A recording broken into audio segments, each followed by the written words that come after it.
haba ng bread namin. Galing sa Australia to guys. Ayan. Ayan. Ang daming ginapay. Galing. Tignan nyo ka-organize ng mom ko. Lahat naka-ziplock guys.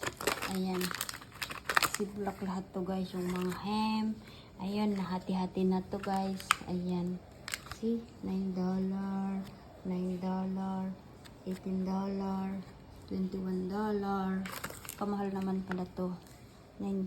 Tignan nyo guys, pag uwi ko, gayahin ko din ang amo ko na ganito yung bibili ako ng bacon dito kasi iba yung bacon sa Pilipinas ba.